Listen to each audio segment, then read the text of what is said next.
Моим уважаемым немусульманским и атеистическим братьям и сестрам я представляю вам аята 31-37 суры Аль-Джасия из священного Корана. Эти слова говорят о дне суда, когда каждая душа столкнется с реальностью своих деяний. Это напоминание задуматься и признать истину Аллах до того, как наступит этот день. Сура Аль-Джасия 45-30-37.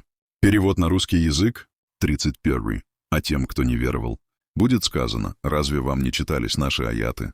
Но вы были высокомерны и стали народом преступников. 32. И когда говорилось: воистину, обещание Аллах истина, и час настает, в этом нет сомнений. Значит, вы сказали: но мы не знаем, что такое час. Мы считаем это лишь предположением и не убеждены. 33. Но зло, которое они совершали, предстанет перед ними, и их окружит то, над чем они насмехались. 34.